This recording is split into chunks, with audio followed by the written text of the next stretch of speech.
मैं सबसे पहले ILF को मुबारक देता हूं।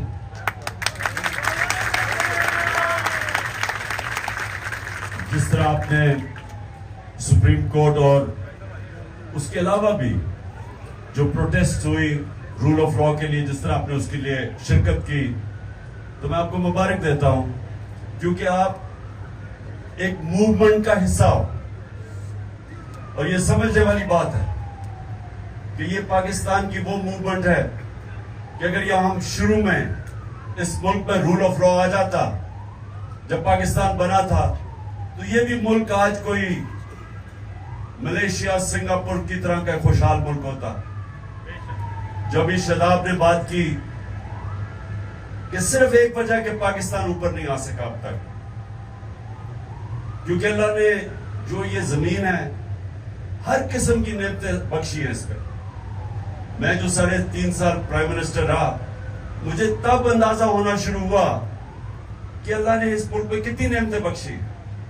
उससे पहले मुझे भी नहीं अंदाजा था कि यहां किसी चीज की अल्लाह ने कभी नहीं छोड़ी। लेकिन जब एक मुल्क में इंसाफ नहीं होता, तो वो हजरत अली का कौल है कि कुफर का निजाम चल जाएगा, लेकिन ना इंसाफी और जुल्म का निजाम नहीं चल सकता। जो मुल्क खुशहाल है दुनिया में, जो भी आप दुनिया में जाके देख लें, जिधर खुशहाली है वहां रूल ऑफ लॉ है। मैं ये लोगों को बार बार एक मिसाल देता हूं कि रूल ऑफ लॉ इंडेक्स के अंदर डेनमार्क नंबर 1 है और पाकिस्तान 129 पे 140 मुल्कों में से। डेनमार्क की औसत आमदनी पर कैपिटा इनकम $68,600 है, पाकिस्तान की $1,600 है।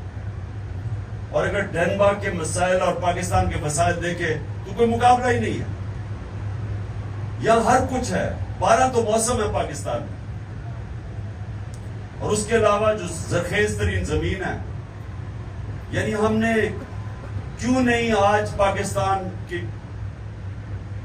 1 करोड़ लोग बाहर नौकरियां कर रहे हैं, क्यों कर रहे हैं? क्या वजह कि पाकिस्तान में हमारा बेस्ट टैलेंट नहीं है? क्योंकि मेरिट सिस्टम ही नहीं है। रूल ऑफ लॉ का एक जो शाख होती है वो मेरिट होती है।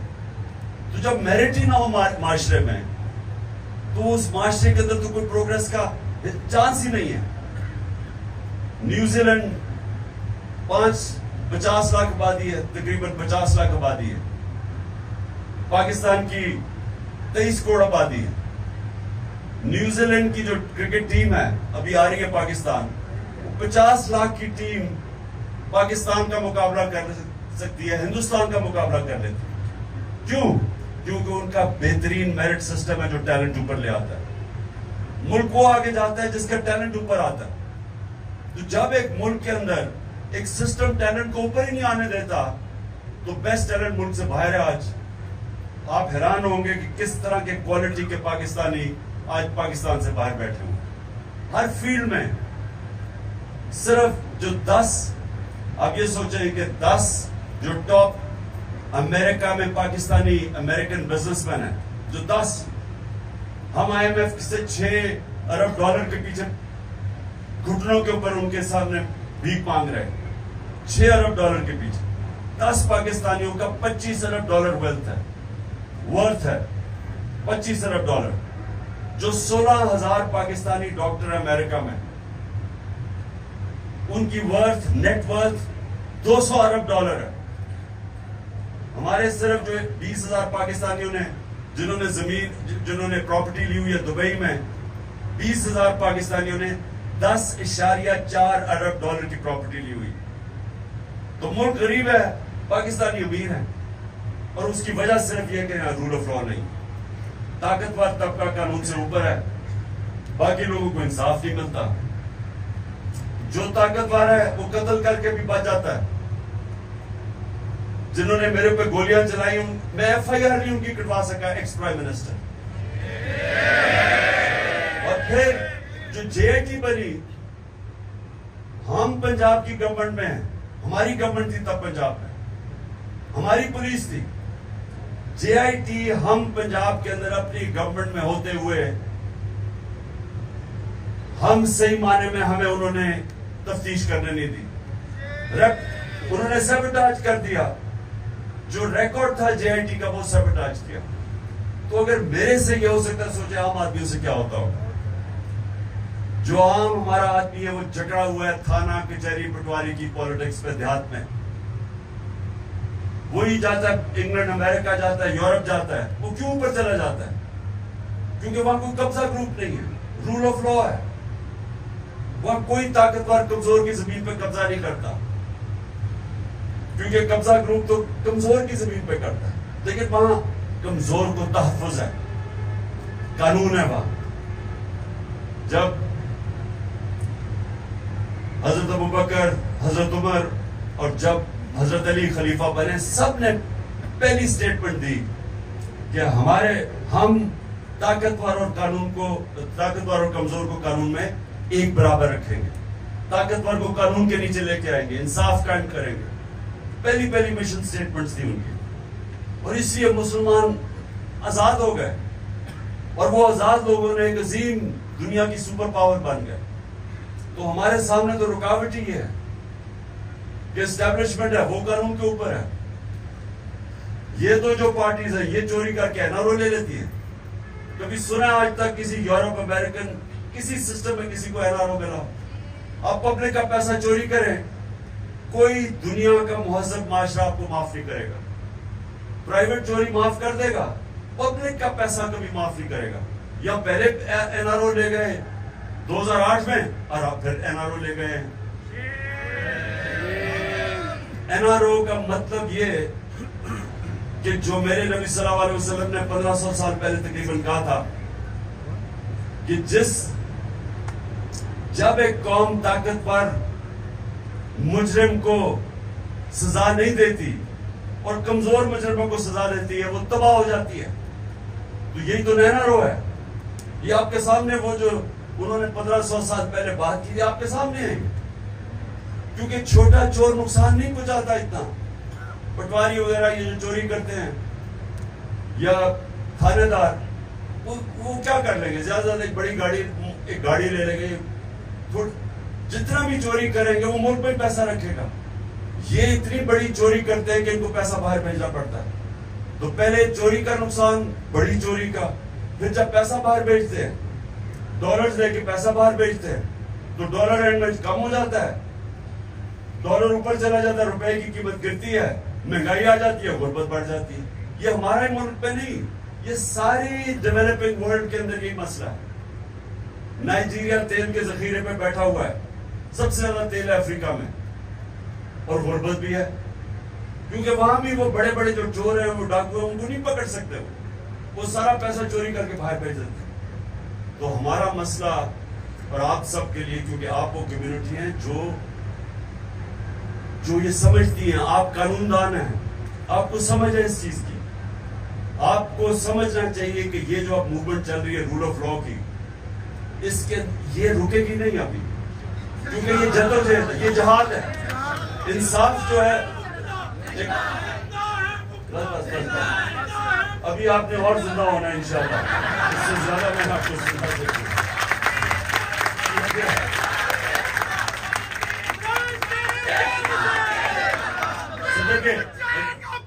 बस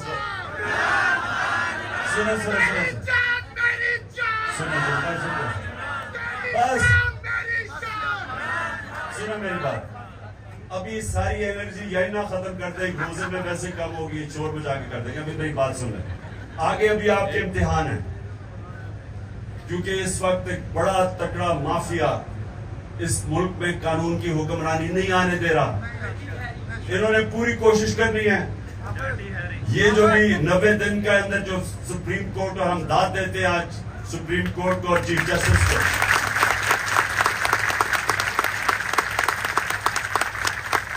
हर किस्म के प्रेशर के बावजूद, प्रेशर एक दो माफियाज की, दो पार्टी जो इलेक्शन से भागी हुई हैं, इनका प्रेशर एक था, और दूसरा नामालूम अफराद का प्रेशर था। तो इन दोनों ने देते हैं अपने चीफ जस्टिस को कि वो प्रेशर बर्दाश्त कर गया।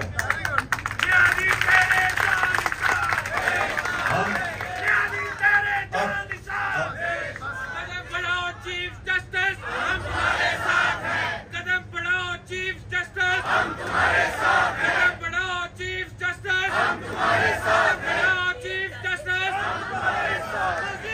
पूरी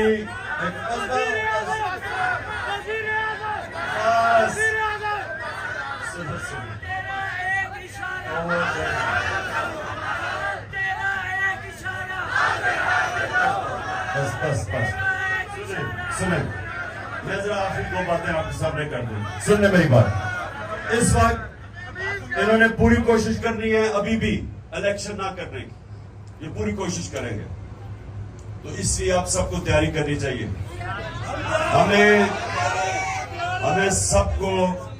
हमें सबको सड़कों पे इसलिए निकलना पड़ेगा कि ये जो कानून की हुक्मरानी का असल में मकसद होता है आजादी। हकीकी आजादी जो होती है वो आती है इंसाफ से। फंडामेंटल राइट्स जब आपके एक मुल्क का निजाम उनकी हिफाजत करता है तो लोग आजाद हो जाते हैं।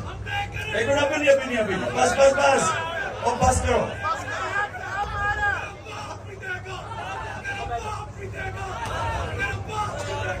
देखो, नारों से आजादी नहीं मिलती।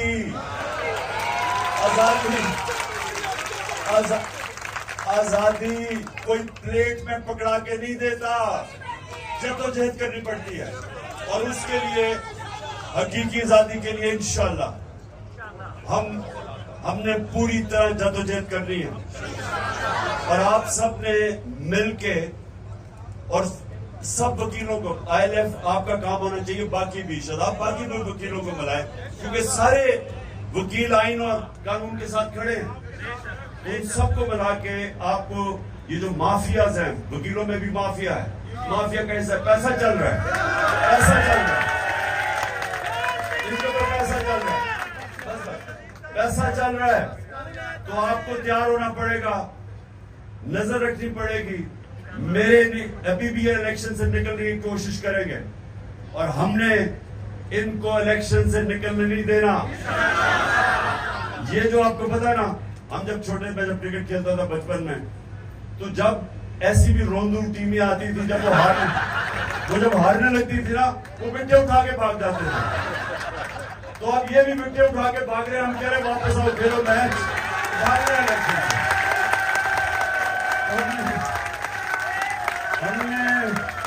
हमने इन रोंदुओं को भागने नहीं देना, इलेक्शन करवा रहे हैं। तो मैं